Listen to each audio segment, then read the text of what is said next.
Welcome to Guns and Gear Network, everyone. Appreciate you tuning in today. I'm going to do this little short video about prepping when it comes to antibiotics and medical supplies and things like that. And I've already did one medical supply video back some time ago. You can go through my video list and find that.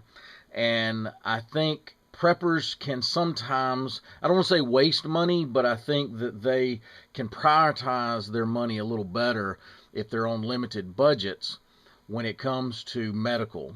And I explain that in that video because I think a lot of people spend way too much money on things that they're probably never going to use, even in a worst case scenario, because I use the example of my normal life. I talk about this in that video.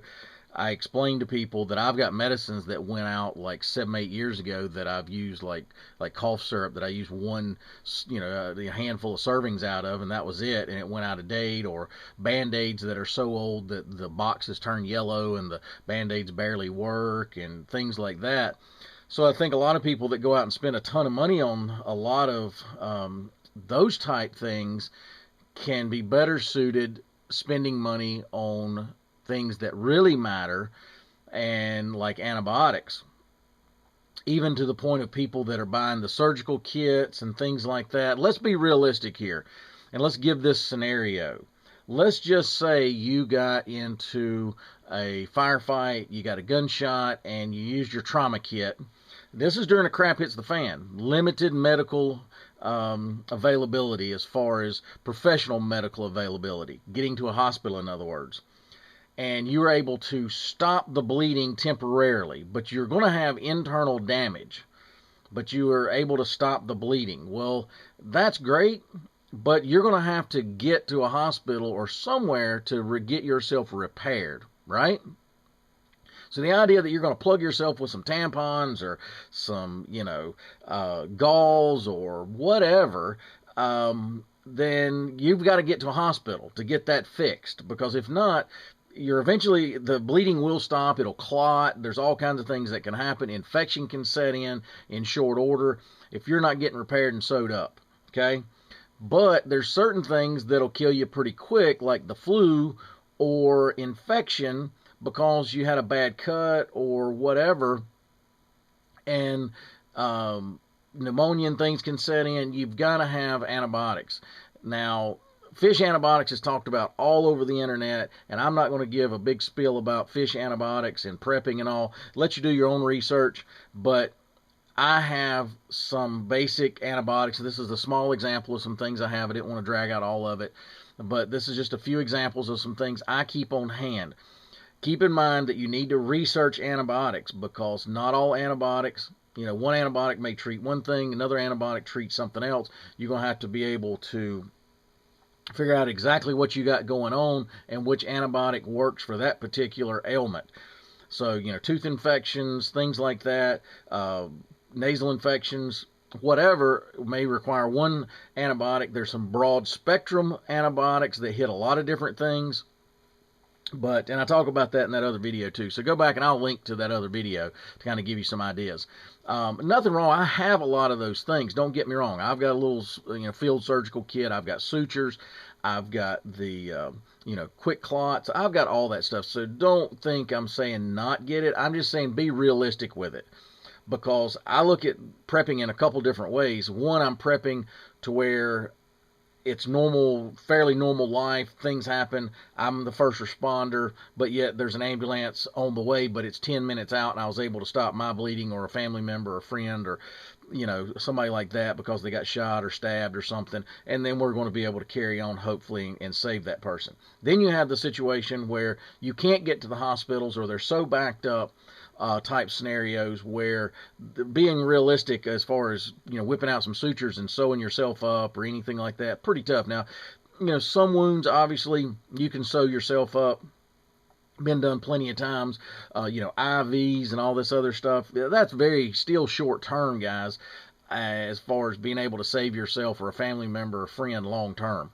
You've got to have professional help, emergency rooms with surgical, facilities and things like that to be able to fix any of this stuff potentially. So just keep that in mind. But at the end of the day, infections can kill you pretty easy. And one thing that, as long as you can diagnose what you have going on and apply the correct antibiotic to it, then you're fine, and I don't need to go to the doctor to do that. Matter of fact, there's many times that, we'll get whatever it is, a sinus infection, and we know it's a sinus infection, but it's so aggravating to have to go to the doctor to get him or her to write a prescription for some antibiotics to get you through it, or, toothache or tooth infection, things like that. I know what it is. I don't need to go to the doctor, but yet they require it by law. Have to see you in the office and all that. But crap, it's in the fan situation. You can't get out to the doctors, or all that lifeline is closed down. At least this way, go and research, find the information on antibiotics, how to diagnose, what antibiotics apply to what situations, and stock antibiotics. Now, do not abuse antibiotics. We've got a problem in the United States in general with abusing antibiotics, so just be a little careful with that. You've got some antibiotics, like over here on the back, I've got an old penicillin bottle that I think, I don't know what happened with that, why, but we have some left over. Also, research about expiration dates and how long things last, how long, when they become toxic, things like that.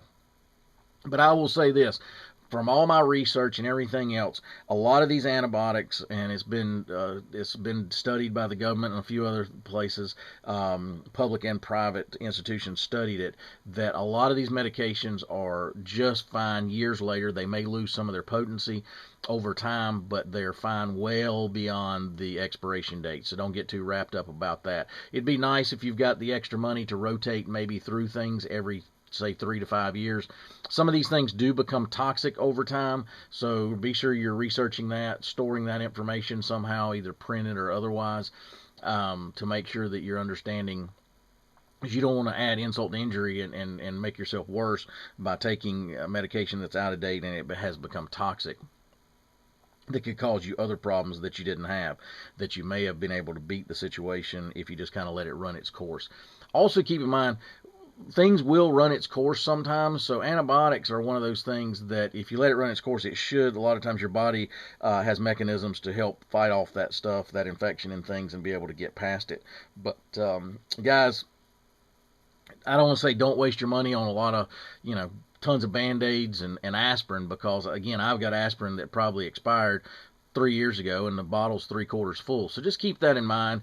Get some things that are top priority that you can fix, and if you got the extra money to buy some of that extra stuff, just don't spend. I would rather prioritize. If you want to buy that stuff later, that's fine, but buy this type stuff now and spend your money on things like this that are hard to find. I've heard that there's some doctors out there that are prepper friendly, if you will, that would issue, that give you a prescription for some antibiotics or some other things. Also keep in mind, if you have any other ailments, high blood pressure, that your life depends on it, insulin, things like that, that you need to discuss this with your doctor and just tell them, look, uncertain times, I don't know what's going to happen. If we have a grid down situation long term, I need to be able to store a few things, and they probably would write you, a couple extra prescriptions, double up, so you can keep some of these things. Discuss it with your doctor. Just tell them, say, hey, look, I'd like to have a backup plan if, in uncertain times, if, I could be able to store a few things, that, especially if your life depended on, like again, blood pressure medicine and things like that. Also look for natural cures that can lower blood pressure and stuff like that, that can help. Either now during good times, you may be able to wean yourself off of some of the medicines. Obviously do all this with consulting with your doctor and things like that. But anyway, guys, just want to bring you this little short video. Appreciate you tuning in today. If you like our videos, please give us a thumbs up. That's always helpful. It's usually in that section down there. That helps us, let us know you like our videos, and it helps us with YouTube and with the way they share our content. As always, like, share, and subscribe, and we'll be bringing another video shortly. Have a great day, guys.